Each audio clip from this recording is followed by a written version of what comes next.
Bienvenue sur Stéphayako, le podcast qui met l'épiderme sur écoute. Ici, il est question du tatouage, de sa dimension artistique, thérapeutique ou sociologique. J'accueille des personnalités du monde du tatouage qui me donnent leur propre définition de cette pratique de modification corporelle. Un point de vue engagé, médical, anthropologique, spirituel, créatif. Bonne écoute!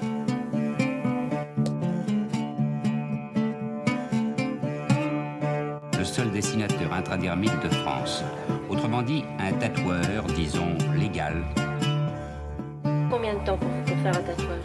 Tout est variable. Qu'est-ce que ça fait mal?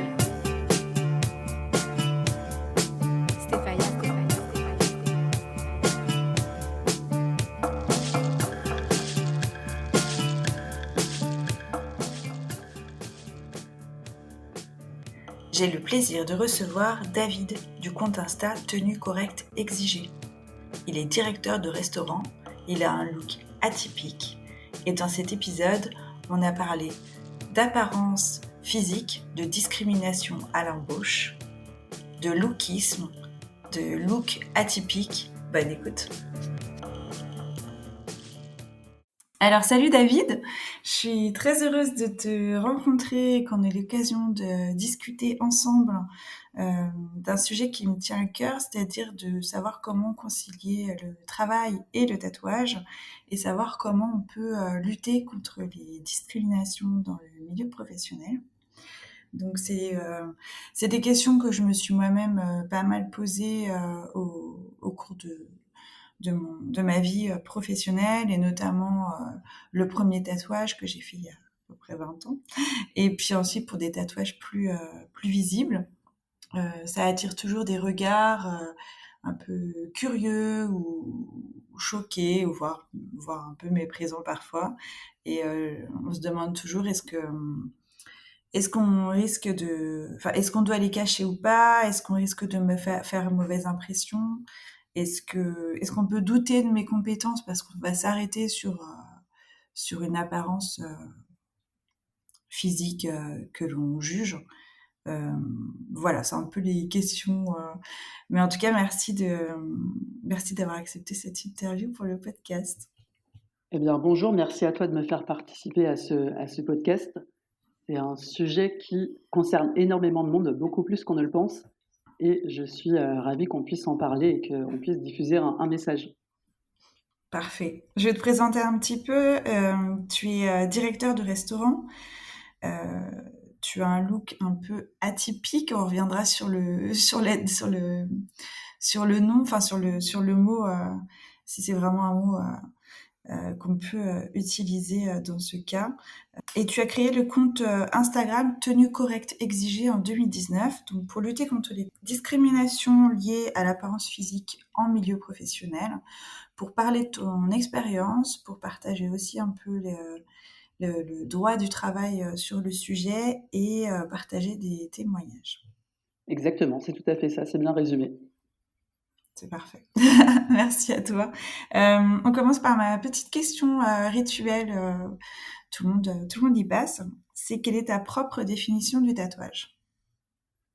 Alors, chacun sa définition, mais moi, c'est vraiment mettre en forme ce qui se passe dans ma tête, mettre en forme mon imaginaire sur ma peau. Voilà.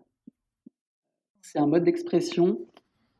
Pour moi, ça reste assez simple puisque c'est des lignes droites, des lignes géométriques, mais c'est quelque chose auquel j'ai pensé, j'ai réfléchi pendant très longtemps et voilà, c'est vraiment mettre en forme ce qui se passe dans mon esprit, on va dire. Alors, est-ce que tu peux me raconter ton premier tatouage? Mon premier tatouage, c'était en 2014-2015, dans ces eaux-là.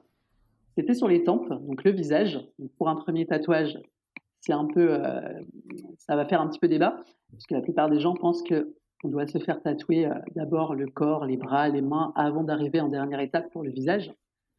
Tandis que moi, ce qui m'intéresse, c'est de me faire tatouer tout en bleu. C'est un rêve que j'ai depuis bien des années, d'avoir le corps tatoué entièrement en bleu turquoise avec quelques lignes roses par-ci par-là. Le problème, c'est que c'est très compliqué de trouver un tatoueur qui accepte de faire ça, de une. De deux, ça coûte cher. Et de trois, pour trouver du travail, ça complique les choses. Ça met encore plus de bâtons dans les roues. Donc je me suis dit, on va commencer petit, on va commencer soft, et j'ai commencé sur les tempes. Tu avais quel âge quand tu as commencé, enfin quand tu as fait ce premier tatouage directement sur le visage?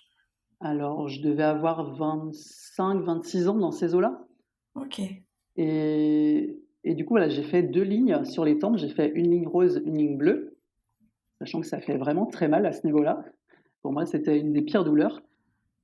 Et il n'y avait pas spécialement de signification derrière, c'est juste un tatouage que je dessinais tous les jours au maquillage pendant plusieurs années. Ça m'a plu et je me suis dit, vas-y, je me lance. Voilà, c'était vraiment ça mon premier tatouage. Oui, t'en rêvais depuis longtemps et tu l'as concrétisé. C'était devenu finalement assez naturel pour toi d'avoir ces lignes. Exactement. Et comme c'est un podcast, il n'y a pas d'image. Est-ce que tu peux un peu te décrire ou nous expliquer les différentes modifications corporelles que tu as faites pour qu'on puisse se projeter? Eh bien, j'ai quelques autres tatouages, à savoir principalement sur les oreilles. Donc, j'ai les oreilles tatouées toutes en bleu. Le bleu que j'ai en termes de tatouage est le même pour tous mes tatouages. Donc, j'ai les oreilles en bleu, j'ai des lignes droites tatouées en milieu du visage à l'horizontale. Donc, une ligne qui passe sur le nez, 3 lignes qui passent sur le nez en fait, dont une qui va jusque sur les joues. J'ai un symbole tibétain sur le front. Du coup, j'ai des implants sur le crâne, des implants transdermiques. Donc, on met un pas de vis sous la peau sur lequel, par-dessus, on peut revisser un petit peu ce que l'on veut. Et moi, j'ai vissé des cornes bleues. Toujours le bleu, hein. Exactement. Et qu'est-ce que j'ai d'autre Et j'ai des tatouages dans le cou aussi, donc des sortes de branchies, un petit peu comme les poissons. Et c'est toujours la même couleur, ouais, sur tout Et le corps. j'ai demandé au tatoueur de bien se souvenir de la couleur du bleu pour qu'il me fasse toujours la même chose. D'accord. Comment tu te vois évoluer justement? Quels sont tes prochains projets? Est-ce que tu as d'autres projets d'évolution? Enfin, tu parlais notamment de faire pourquoi pas tout le corps en bleu.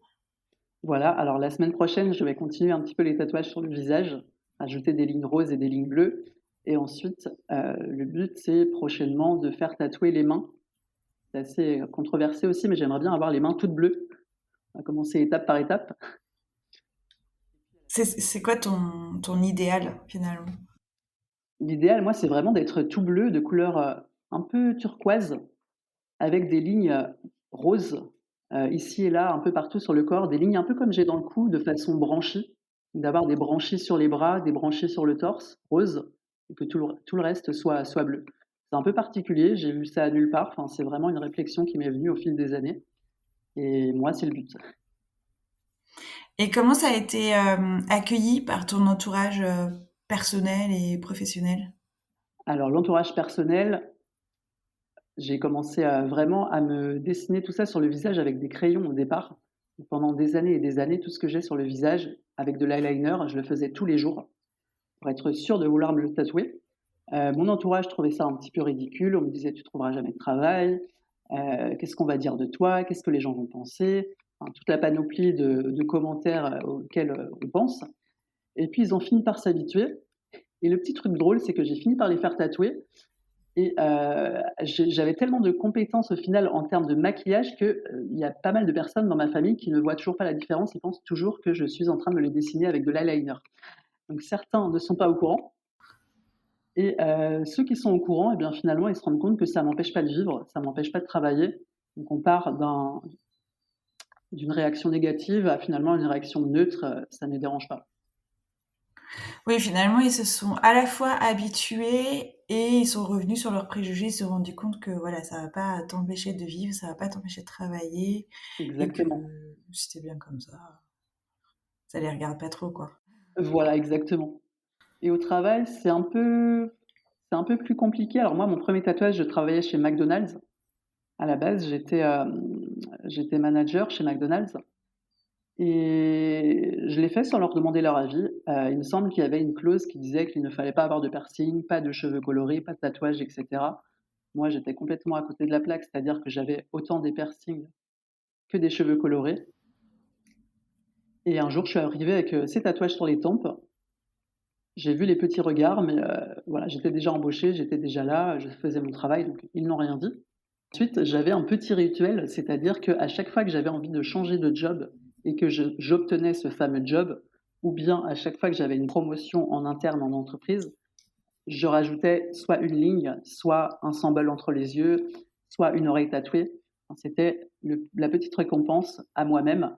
Tu as réussi à être dans le milieu du travail avec ce look, donc tu peux te faire tatouer. Et à passer des caps finalement à chaque fois. Exactement, voilà. J'allais dire finalement, j'ai jamais vraiment eu de réaction négative par rapport à ça au travail. Ça a toujours bien passé, les réactions négatives, c'est plutôt quand je postule, quand je vais à des entretiens, etc. Mais sinon, en interne, il n'y a jamais eu de problème. Ça, c'est bon à savoir, c'est pas forcément ce qu'on imagine. Et tu as écrit le manifeste des looks atypiques. Et tu le définis ainsi, j'avais bien aimé ta définition. Nos looks sont atypiques selon la définition du terme, c'est-à-dire qui ne correspondent pas à ce qui est habituel, en dehors des normes de la société. Comment toi, tu le ressens au quotidien, ça?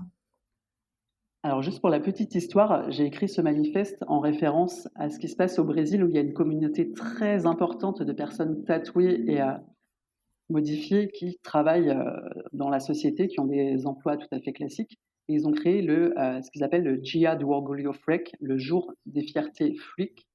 Donc, c'est-à-dire qu'ils se rassemblent pour faire évoluer les choses à ce niveau-là. Et du coup, je m'en suis inspiré un petit peu parce qu'en France, on n'a strictement rien. On a des personnes tatouées, on a des personnes modifiées, mais personne ne se rassemble pour faire avancer les choses. Je me suis dit, déjà, on va poser des mots sur une chose pour que les gens voient de quoi on parle, premièrement. Et ensuite, il y a quelque chose qui me dérange beaucoup dans cette société, c'est que quand les gens nous voient, toi, moi, ou les personnes avec des tatouages, etc., ils se disent, il est excentrique, ils veulent se faire remarquer, ils sont marginaux, etc. Sauf que non. Nous, de base, je parle de nous, c'est-à-dire moi et tous les témoignages que j'ai eus, à la base, il n'y a absolument aucune envie de se faire remarquer, il n'y a aucune envie de se mettre en marge, il n'y a aucune envie d'être excentrique. C'est-à-dire qu'on veut être nous-mêmes. On fait ça parce qu'on trouve ça joli, parce qu'on trouve ça esthétique, parce que c'est nous-mêmes, etc. On est mis en marge malgré nous, mais on n'a pas envie d'être mis en marge. Et c'est pour ça que j'aime bien le mot atypique, c'est-à-dire qu'il est en dehors des normes de la société, mais on est en dehors malgré nous. Voilà, et je pense que c'est vraiment le terme qui correspond le plus. D'accord, et c'est exactement ce dont je voulais te parler, que j'avais trouvé vraiment intéressant dans cet article, que le look atypique ne reflétait surtout pas une volonté de se faire remarquer ou de se différencier, et que c'était simplement être fidèle à sa personnalité et à ses goûts. Et je trouvais ça super important de le dire parce que déjà c'est pas si facile que ça d'être soi-même et penser absolument que c'est pour se faire remarquer. Je pense que les gens sont un peu trop auto-centrés pour imaginer qu'on veut se faire remarquer d'eux, mais je trouvais ça hyper intéressant de le préciser. Et justement, est-ce que tu as déjà vécu des discriminations donc à l'embauche? Alors tu disais au niveau de l'expérience professionnelle, ça t'a pas empêché d'évoluer, mais est-ce que par exemple à l'embauche, ça a pu t'arriver en postulant? Alors, au niveau professionnel, il y a juste une seule fois où il m'arrivait quelque chose d'assez cocasse, c'est-à-dire que j'étais employé, j'étais directeur adjoint pour une grande marque de prêt-à-porter. Donc, on m'a embauché comme ça. J'avais ce look à l'entretien d'embauche. D'ailleurs, il y a eu 3 entretiens d'embauche, donc ils ont bien eu le temps de voir comment j'étais. J'avais une période d'essai assez longue, ayant un poste à responsabilité. Donc, il me semble que j'avais 4 mois de période d'essai, voire même un peu plus. J'ai travaillé quelques mois chez eux, aucun problème. Et du jour au lendemain, on me dit « tu t'en vas ». Donc, je trouvais ça assez étonnant, puisque j'avais des retours positifs sur mon travail, sur ce que je faisais, etc. Et puis, pas de chance pour eux, les murs ont des oreilles, et il m'est revenu aux oreilles de sources fiables que le PDG en personne a voulu m'exclure parce que je donnais une mauvaise image avec mes tatouages et mes piercings face à la clientèle. Sachant que cette marque, qu'on ne va pas citer, mais c'est une marque qui, dans les médias, etc., se prône ouverte d'esprit par rapport à ce que sont les gens. Voilà, donc ça c'est assez ironique. Et ça, c'est la seule chose qui m'est arrivée en milieu professionnel. C'était sûrement le PDG justement qui lui n'avait pas cette ouverture d'esprit. Exactement. Et juste pour la petite anecdote, des marques comme ça qui se prônent ouvertes d'esprit face au public et qui par derrière ne le sont pas du tout, il y en a plus qu'on pense. Ça, c'était la petite parenthèse. Et ensuite, discrimination à l'embauche, assez souvent, oui. C'est-à-dire que j'arrive aux entretiens, on me regarde de haut, et puis on me pose à peine de questions sur mon CV, on me fait bien comprendre que je ne suis pas le bienvenu, etc. Pour pallier à ça, de base, moi, je ne mettais pas ma photo sur mon CV. Je me disais que c'était une bonne idée, et beaucoup de gens se disent ça, c'est une bonne idée de ne pas mettre sa photo, comme ça, on va éviter la discrimination. Sauf que finalement, c'est pire, puisque quand tu arrives, justement, on va te regarder de haut, on va te faire comprendre que finalement, tu n'aurais pas dû venir comme ça, etc. Donc, moi, maintenant, je mets ma photo, ça annonce la couleur dès le départ, et j'évite ce genre de discrimination. Et comme ça, si on me rappelle, je me dis, ok, il n'y a pas de problème. Oui, donc si les gens font la démarche de te rencontrer, qu'ils ont vu ton look en photo, mais qu'ils se disent OK, son CV est intéressant, ça fait déjà quand même une étape de franchie plutôt que on peut se douter que ça crée un peu la surprise Voilà. Lors de l'entretien et finalement que la personne risque d'être focalisée sur ce qui la surprend ou ce qui la dérange et ne pas du tout voir le fond des choses, c'est-à-dire tes compétences. Exactement, voilà. Et du coup, ce genre de discrimination, j'en ai pas eu énormément. J'en ai eu à mes débuts dans le milieu professionnel, mais comme ça m'a vite énervé, j'ai très vite mis ma photo pour passer outre. Et voilà, moi, je cherche du travail, je suis pas là pour qu'on discute de comment je suis. Mais est-ce que tu as déjà dû freiner tes envies à la demande ou alors t'es catégorique et tu t'en vas? Je l'ai fait une fois quand je travaillais chez McDonald's, bien que j'avais quelques tatouages sur le visage, etc. Je freinais, j'enlevais des piercings, j'avais une coupe de cheveux un peu plus classique que ce que j'avais envie. Et je me sentais pas moi-même. Donc ça, on peut en reparler après si tu veux, mais le côté je peux pas m'habiller comme je le souhaite, je peux pas être moi-même, ça a un impact psychologique, pas uniquement sur moi, mais de manière générale. Les études démontrent ça. Et je me sentais pas bien, du coup, ça me plaisait pas. Et je me suis dit, c'est la dernière fois que je change pour quelconque employeur. Et à partir de là, ensuite, je suis resté moi-même, quoi qu'il arrive, même si j'avais beaucoup plus de bâtons dans les roues que une personne sans tatouage avec un costard cravate ou je ne sais quoi. Ouais, j'avais eu cette discussion aussi dans un autre épisode avec Kevin Bido où il disait effectivement je peux ne plus avoir les cheveux roses, mettre du fond de teint sur mes tatous, cacher toute ma flamboyance homosexuelle, enlever mes piercings, enfin je peux tout changer, mais en fait je serai pas moi, et puis ça changera rien en plus, mais surtout je serai pas moi-même quoi. Exactement. Et c'est dommage. Bah oui, tu vis pour toi. Non, mais c'est sûr. Et tu as écrit des articles sur ton blog au sujet du lookisme. Et je trouve que c'est aussi super important d'en parler. Il me semble que c'est toi qui as introduit ce mot. Et quelle est sa définition selon toi? Alors, la définition que j'ai donnée, c'est attitude discriminatoire envers les apparences vestimentaires en milieu professionnel. Le mot lookisme existait déjà depuis 2016, quelque chose comme ça. À la base, il définissait la discrimination par rapport à l'apparence subie, c'est-à-dire le poids, les traits du visage, la forme des cheveux, etc. Ça définissait cette discrimination. Est-ce que tu es beau? Est-ce que tu es considéré pas beau? Etc. On sait que dans le milieu du travail, justement, il y a des discriminations. Plus tu es jolie, plus tu as de chances d'avoir un poste que si tu es considéré comme pas jolie. Donc cette définition, elle était déjà là. Mais moi, je trouvais ça dommage qu'il n'y ait pas de mots pour définir la discrimination des apparences vestimentaires.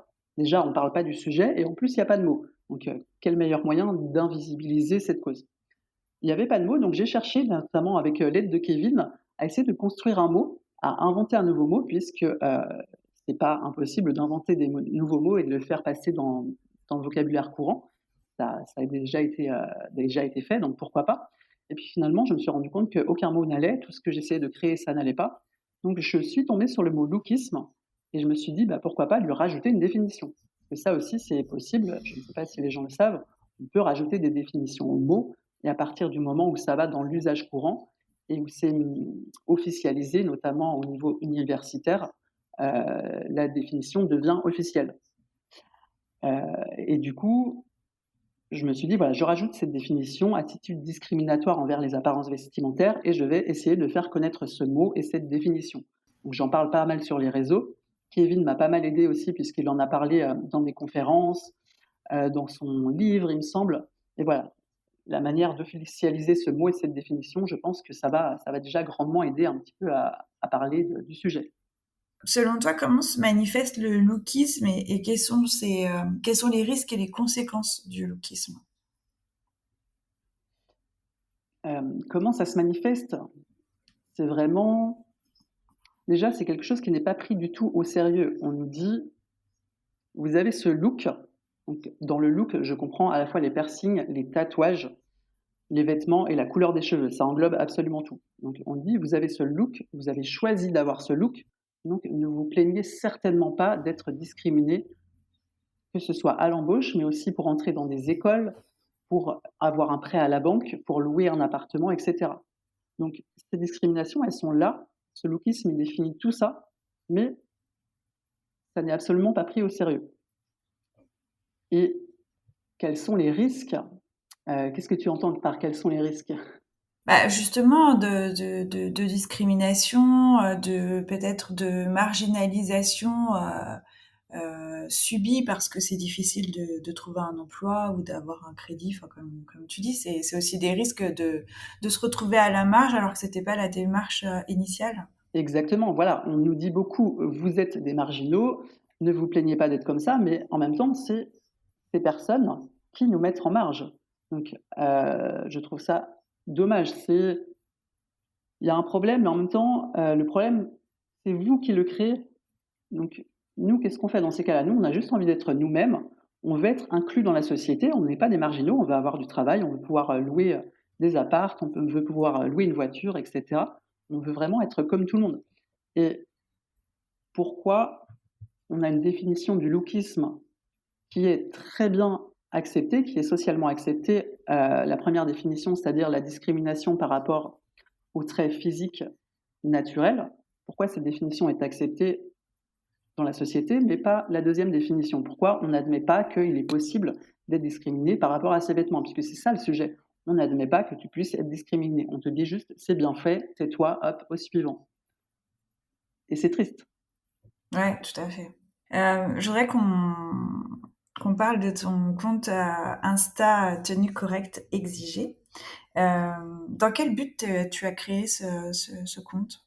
Alors à la base, je l'ai créé en 2019 pour récolter des témoignages inspirants de personnes qui ont du travail en ayant des tatouages très visibles ou bien des piercings et des looks assez atypiques.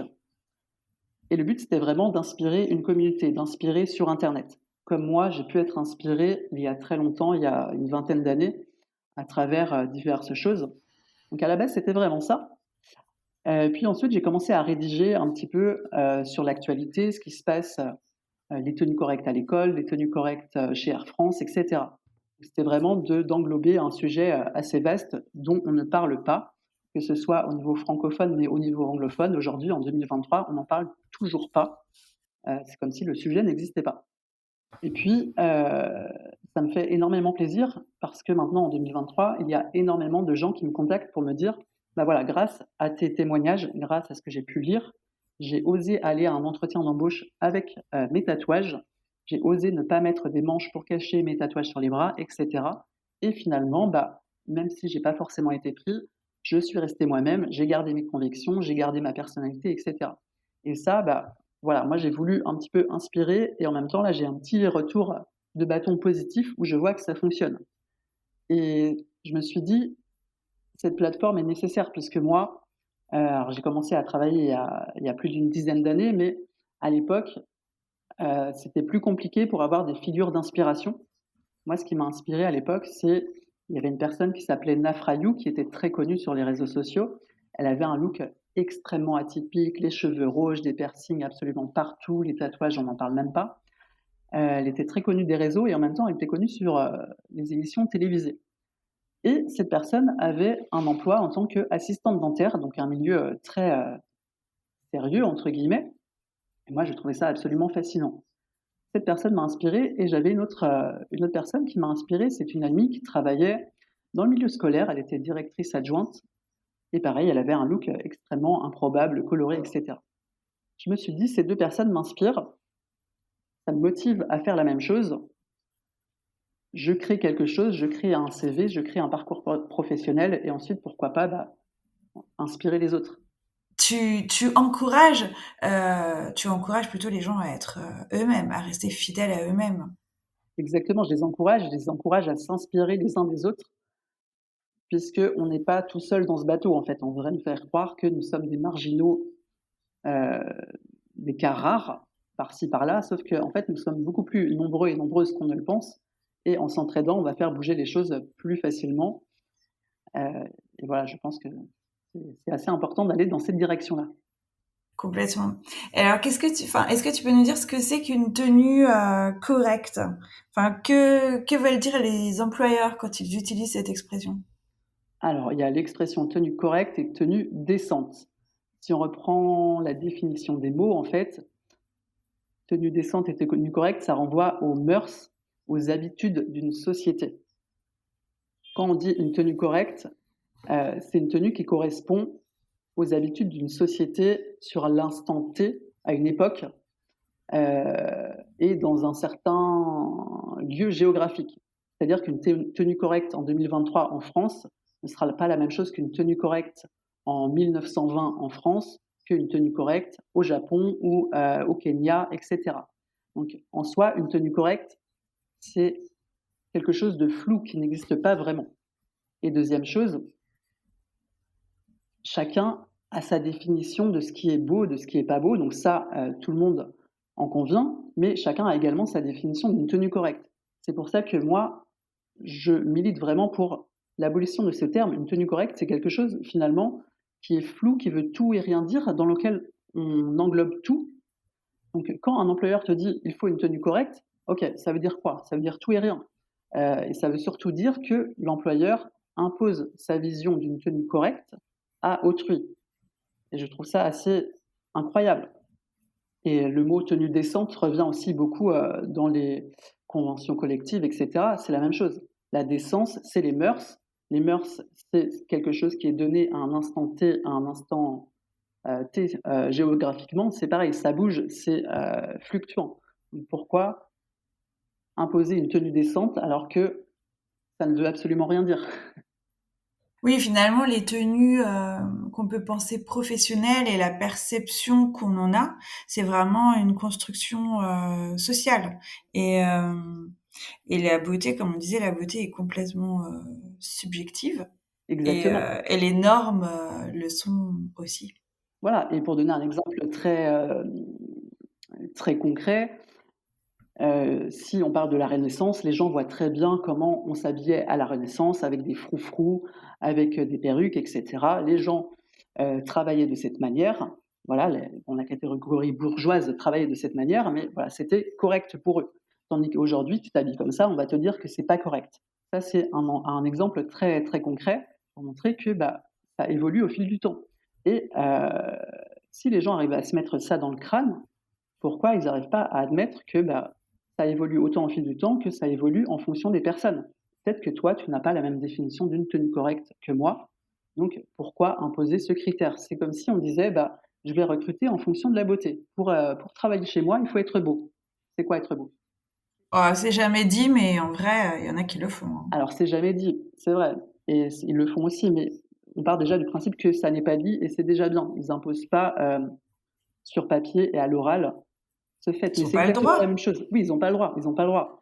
Et le but, c'est que on n'ait plus le droit de le faire au niveau des vêtements. Et c'est là où c'est assez fourbe en France, c'est qu'on a une loi, la loi du 16 novembre 2001, où il y a 18 motifs discriminatoires. Donc, pas le droit de ne pas recruter quelqu'un à cause de son orientation sexuelle, de son genre, de sa religion, de son handicap, etc. Il y a 18 motifs. Et parmi ces motifs, il y a l'apparence physique. On ne peut pas recaler quelqu'un par rapport à son apparence physique. Alors là, on se dit, c'est super, je vais pouvoir être recruté avec mon look, puisqu'ils n'ont pas le droit de ne pas me recruter à cause de ça. Sauf que apparence physique, ça veut tout et rien dire. On admet que tu ne peux pas être recalé d'un poste si tu n'es pas jolie, si tu es, je ne sais pas, si tu as des traits du visage harmonieux. Là, les gens admettent ça. Mais par contre, on ne veut pas admettre que c'est pas normal de se faire recaler d'un poste si tu t'habilles tout en rose avec des cornes sur la tête. En fait, le mot apparence physique veut absolument tout et rien dire. Et pour moi, du coup, il faudrait changer cette loi et mettre dans ces motifs, en rajouter un 19e, tu mets ne pas discriminer sur l'apparence physique subie, donc les traits de ton visage, est-ce que tu es jolie, pas jolie, entre guillemets, on ne peut pas discriminer là-dessus, et l'apparence physique choisie, donc les vêtements, les piercings, les tatouages, etc. Voilà, donc pour l'instant on n'en est pas encore là, ça c'est le but à l'avenir, mais en France ça reste assez fourbe. C'est comme si on disait, en fait je ne peux pas discriminer ton apparence physique, mais un petit peu quand même, suivant ce qui m'arrange, puisque la loi elle est floue et ça nous arrange bien que la loi soit floue. Et que dit la loi justement au sujet du tatouage? Et justement c'est la même chose, c'est très flou en fait, il n'existe que des jurisprudences, notamment avec cette personne dont j'ai parlé tout à l'heure, Nafrayou, qui avait attaqué parce qu'elle s'était faite, il me semble, licenciée par rapport à ses tatouages justement et ses piercings. Donc il y a une jurisprudence qui dit qu'on ne peut pas se faire licencier pour ce motif. Mais ça reste des jurisprudences, il n'y a pas de loi concrète. Il n'y a absolument rien. Oui, toi, avec ton compte, tu prônes plutôt la liberté d'expression, la créativité et l'individualité au travail. Exactement. Alors, oui et non, en fait, parce qu'on va me dire, on n'est pas au travail pour s'exprimer, on n'est pas là pour faire de l'art, on n'est pas là pour... on est là pour travailler. Et moi, j'en suis totalement conscient, on est là pour travailler, effectivement. Mais on a une personnalité qui nous est propre dans la vie de tous les jours, sauf que cette personnalité, c'est la même au travail. On est toujours nous-mêmes. On est là juste pour être nous-mêmes, en fait. On ne va pas se dire, ok, j'arrive au travail, j'enlève ma personnalité, et maintenant je deviens un robot, et ça n'a absolument aucun sens. Moi, ce que je prône, c'est qu'on puisse prendre en compte la liberté individuelle, et d'ailleurs ça c'est dans la loi, la liberté individuelle de pouvoir s'habiller comme on veut et de pouvoir être nous-mêmes. Et ça, pour l'instant, c'est pas respecté. Quand on nous dit tu t'habilles d'une autre manière, en fait, on entrave la liberté individuelle de pouvoir être nous-mêmes. Voilà, je revendique juste ça. Être soi-même, et c'est tout. Et quels sont selon toi, les préjugés qui sont véhiculés? Par rapport aux apparences, tatouages, etc. Ouais. Donc, les préjugés, c'est premièrement le manque de compétences et l'intelligence diminuée. C'est-à-dire quand tu regardes de haut, on te dit « Ok, tu as des tatouages, forcément, tu n'es pas très intelligent, forcément, il y a quelque chose qui tourne pas rond dans ta tête, donc tu ne vas pas être compétent pour ce poste. » Le deuxième cliché, c'est que tu es très égocentrique et que tu penses uniquement à ton apparence. Et si tu penses uniquement à ton apparence, tu n'as pas le temps de penser à autre chose, tu n'as pas le temps de te cultiver, tu n'as pas le temps de lire des livres, tu n'as pas le temps d'avoir des diplômes. Ça, c'est vraiment du vécu personnel et du vécu par rapport aux témoignages que j'ai reçus. Et l'autre cliché, un peu plus rare, mais qui revient aussi, c'est que tu as ce look, donc tu veux détruire absolument tout, tu es anarchique, tu vas faire le bazar dans l'entreprise et ça va faire n'importe quoi. Donc voilà, ça c'est 3 clichés bien ancrés. Et d'ailleurs, si je peux en rajouter un autre, c'est tu vas faire peur aux gens. Tu vas donner une mauvaise image de l'entreprise. Les gens vont fuir, on va perdre de l'argent à cause de toi. Et quand je dis que ce sont des clichés, c'est parce que, évidemment, ce sont des choses qui sont fausses, qui se sont avérées au cours de mon expérience, complètement fausses. Je ne fais pas fuir les clients, etc. Et qui ont également été démontrées. C'est-à-dire que l'apparence n'a strictement aucun lien avec l'intelligence ni les compétences. On s'en doute, mais ils ont réussi à le démontrer. Et l'apparence n'a aucun lien, n'a aucun impact sur l'image des entreprises. Ça reste des clichés bien ancrés et c'est dommage. Oui, c'est des préjugés qui sont très, très tenaces. Et il y a aussi des préjugés de santé mentale, je trouve, liés aux apparences. Oui, exactement, puisque, et c'est très français d'ailleurs, puisque la psychologie varie un petit peu en fonction des pays. Alors, il y a un manuel de référence qui s'appelle le DSM, et là, on est au 5e, donc le DSM 5. C'est un manuel qui est écrit par divers psychiatres, psychologues pour référencer les maladies mentales. Et dans ce manuel, il n'existe aucune maladie dont les symptômes sont d'avoir des piercings ou des tatouages.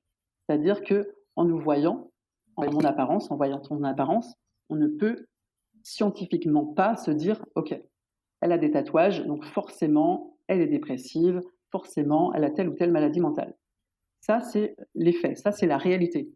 Sauf que les gens dans la société ne le comprennent pas. Ils se disent « Ok, elle a ce look, c'est parce qu'elle est dépressive, elle veut se faire remarquer, elle a un problème d'ego, elle a un problème de confiance en elle, etc. » Ça, c'est très ancré, mais c'est très ancré également chez les psychologues et les psychiatres, qui croient encore que c'est quelque chose de réel, alors qu'il est démontré que ça n'existe pas en fait. Il n'y a aucun lien entre la santé mentale et l'apparence physique. Alors je précise, il n'y a aucun problème à avoir des problèmes mentaux, il n'y a pas de souci, chacun est comme il est, mais on ne peut pas se baser sur une apparence physique. Je ne sais pas si c'est très clair. Non, mais il n'y a pas de lien. Mais l'apparence physique, ça reste un critère non négligeable lors d'une embauche. Quelle pénalisation est possible pour les discriminations à l'embauche? Quelle pénalisation? Qu'est-ce que l'employeur risque, entre guillemets, si on se met de ce côté-là, de discriminer à l'embauche? Parce que je pense que les employeurs ne se sentent pas vraiment menacés aujourd'hui qu'on les accuse de discrimination à l'embauche à cause des tatouages, par exemple. Parce que c'est difficile de le prouver. Exactement, c'est exactement ça. S'ils ne se sentent pas du tout menacés, c'est parce que il est très compliqué de prouver que c'est à cause de ton apparence. Même si moi, je me pointe habillée tout en rose avec des cornes sur la tête, que j'ai pas le poste et que je vais faire une procédure pour me plaindre, on va me dire, bah non, c'était pas ton apparence, c'est parce que à côté, il avait un CV qui était meilleur que le tien, donc c'est pour ça qu'il n'a pas pris ton CV. Pour l'instant, c'est très compliqué, voire même impossible de réussir à prouver ça, puisque les procédures mises en place sont très floues, voire même inexistantes. Après, ce que l'employeur risque, alors j'ai un petit trou de mémoire, je ne suis pas sûr à 100%, je sais qu'il risque quelque chose, ça c'est sûr. Il me semble que c'est une amende, après je ne vais pas dire de bêtises, il faudrait vérifier, mais malgré tout, le risque est tellement faible que les employeurs n'ont pas peur de te discriminer sur à peu près tout et n'importe quoi en fait. Et c'est ça qui est dommage. Et finalement, la loi, elle est peu appliquée et c'est une discrimination qui est très invisibilisée parce que comme on ne sait pas comment la prouver. Moi, j'avais lu dans une revue juridique sur le tatouage qu'on dit que la charge de la preuve repose sur le salarié. Donc en fait, c'est toi qui es discriminé, mais c'est à toi de prouver que tu as été discriminé pour tes tatouages. C'est quasiment impossible à appliquer finalement. C'est impossible à appliquer et il y a aussi ce qu'on appelle le défenseur des droits, qui est une organisation justement qui aide à ce niveau-là, qui peut aider à ce niveau-là. Mais d'après ce que j'ai lu sur Internet, les témoignages que j'ai reçus, etc., quand tu vas avoir le défenseur des droits, leur dire j'ai été discriminé parce que j'ai des tatouages sur les bras, des piercings sur le visage, ils te prennent moins au sérieux que s'ils te disent j'ai été discriminé parce que je suis en surpoids. Donc même les organisations officielles ne sont pas très aidantes à ce niveau-là. Donc c'est un problème assez global. Oui, c'est sûr. Et j'ai lu une étude aussi, donc ça date de 2020, c'est le baromètre de la perception des discriminations dans l'emploi. Et je disais qu'il y avait 23% des personnes actives qui déclarent avoir vécu une discrimination ou un harcèlement discriminatoire, donc 40% à cause de l'apparence physique. Donc c'est quand même conséquent. On en parle peu, mais c'est conséquent.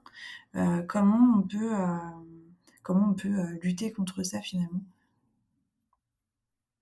Eh bien, déjà, effectivement, c'est énorme. Et après, moi, je pense que la première chose, c'est vraiment d'en parler, puisque, comme je le disais un peu avant, c'est quelque chose qui est comme inexistant. On veut nous faire croire que ce sujet n'existe pas, que c'est pas réel, et puis que de toute façon, si tu es discriminé, c'est de ta faute, c'est ton problème.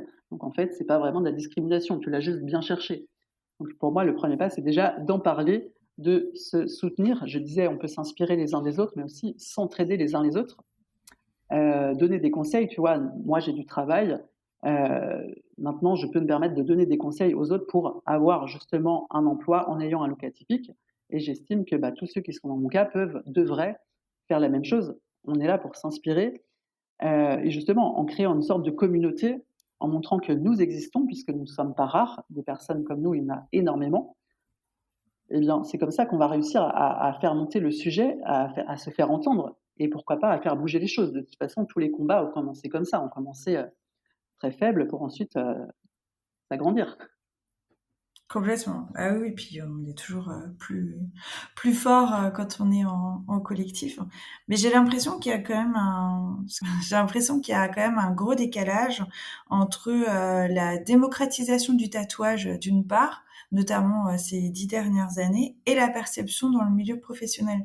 Je trouve que peut-être que ça évolue un peu dans le milieu professionnel. Maintenant, il y a beaucoup de gens qui ont des petits tatouages parce que c'est quand même assez courant. Mais d'un côté, la démocratisation va très vite, et d'un autre côté, dans le milieu professionnel, ça reste encore très timide, voire plutôt encore réfractaire.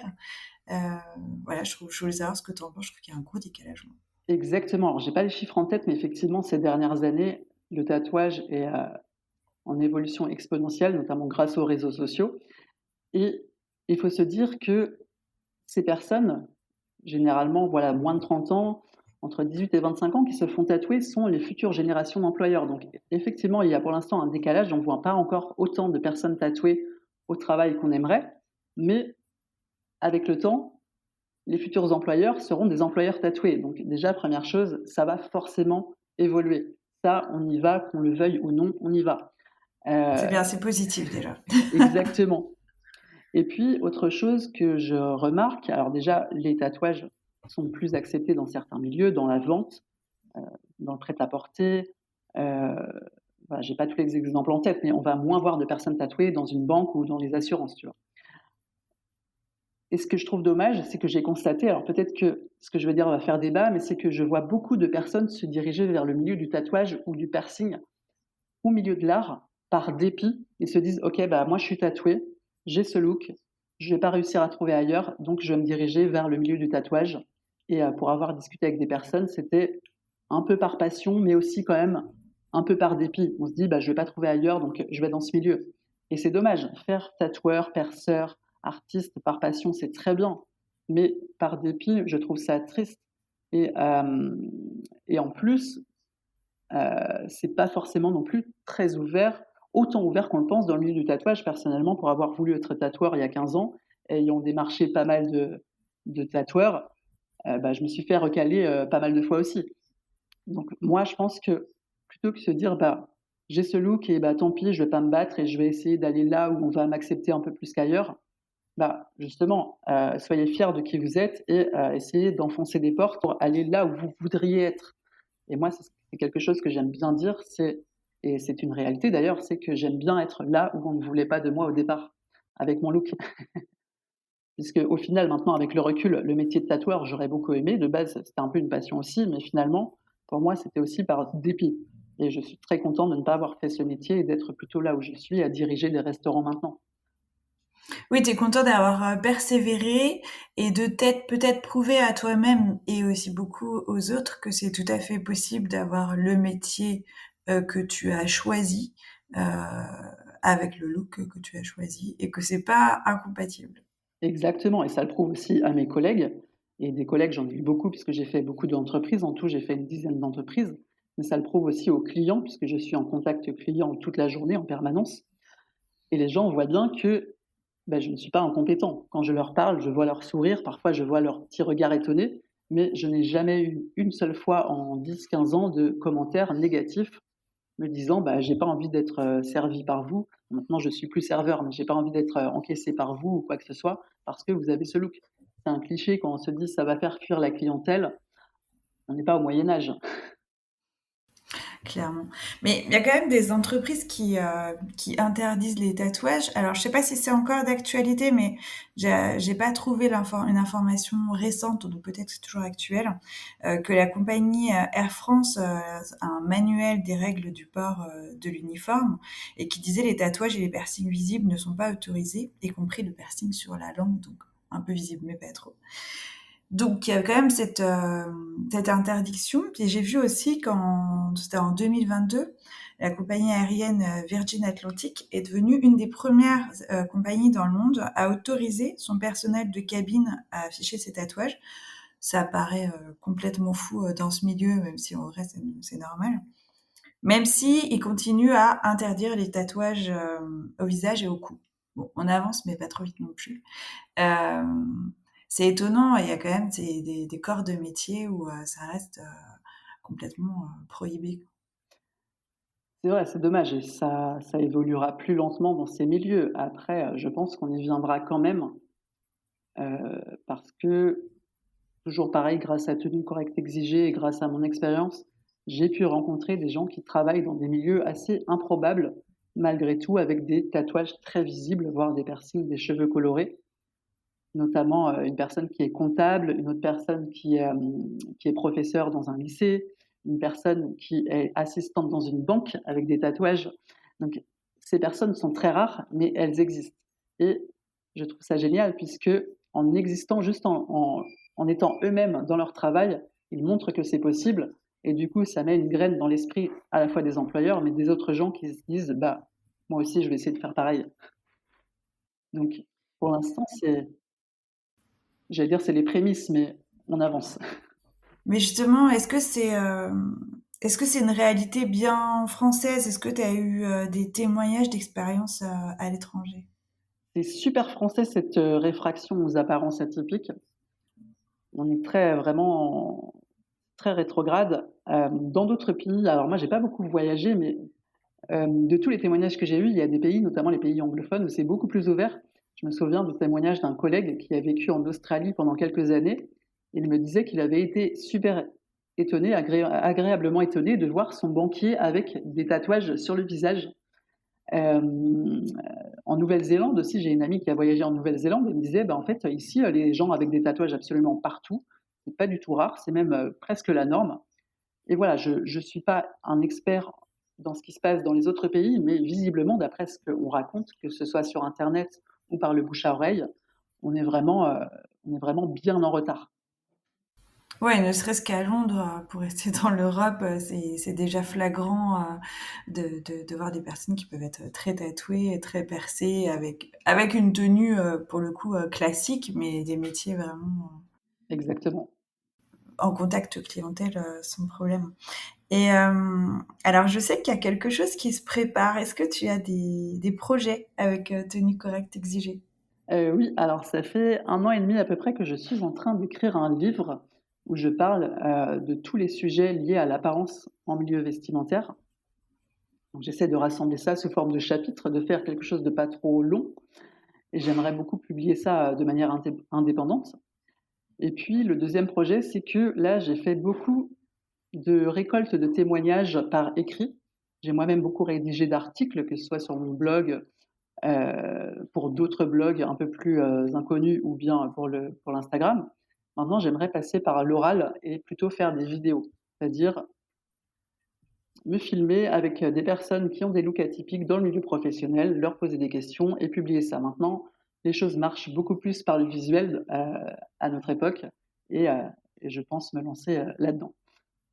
Ah, mais super, ça va être trop cool. Et pour conclure, quel conseil tu donnerais à une personne qui cherche du travail, qui veut éviter d'être discriminée, mais qui veut rester elle-même? Alors, premier conseil, reste toi-même. Moi, j'aime bien dire, ne tue pas une part de toi-même pour faire plaisir à un employeur. Vraiment, reste 100% toi, 100% vivant. Reste avec ton look. Deuxième chose, mets ta photo sur ton CV, absolument. Puisque l'effet de surprise quand tu arrives chez l'employeur et que tu n'as pas de photo, c'est pire que tout. Tu vas te déplacer pour rien à 90% de chance. Donc, photo sur ton CV. Et troisième conseil, super important, la plupart des gens pensent qu'il ne faut postuler qu'à certains endroits, qu'il faut sélectionner les postes que l'on veut. Alors oui, le poste que l'on veut, oui, mais pas les entreprises. C'est-à-dire qu'on se dit, OK, telle entreprise, je sais qu'elle est ouverte d'esprit, je vais postuler là. Et puis celle-ci, je sais qu'elle est ouverte d'esprit aussi, je vais postuler là. Par contre, je ne vais pas postuler à toutes les autres où ça n'a pas l'air d'être ouvert d'esprit. Moi, je conseille de postuler partout, vraiment partout, puisqu'on peut avoir des bonnes surprises. Moi, la plupart des entreprises où j'ai travaillé, de base, c'est censé être des entreprises qui sont pas du tout ouvertes d'esprit. Et pourtant, j'ai toujours été là. Donc vraiment, il ne faut pas avoir peur d'y aller. Il ne faut pas avoir peur d'essayer d'enfoncer des portes. Et c'est que comme ça que ça va marcher. Et finalement, il ne faut pas non plus nous-mêmes avoir des préjugés. Exactement. Merci beaucoup, David, Merci à toi. pour cette interview. C'était super intéressant. Merci beaucoup. J'espère que les auditeurs, ça va leur plaire aussi également. J'en profite pour lancer un appel à témoignages. Si vous souhaitez nous partager votre expérience mêlant tatouage et vie professionnelle, qu'elle soit positive ou négative, n'hésitez pas à nous laisser un message sur SpeakPipe. Vous pouvez trouver le lien dans la bio de mon compte Insta, et sinon c'est sur www.speakpipe.com/Stefayako. Je pourrais peut-être proposer un nouvel épisode avec vos témoignages, et aussi vous pouvez les retrouver sur le compte de Tenue Correcte Exigée. Merci beaucoup. Salut.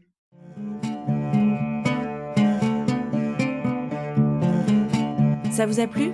Alors, j'ai besoin de vous. Abonnez-vous, notez le podcast avec plein de petites étoiles et n'hésitez pas à commenter, cela m'intéresse vraiment d'avoir votre avis. Je suis aussi sur Instagram, Facebook et le blog. C'est tout simple, c'est Stefayako. Merci.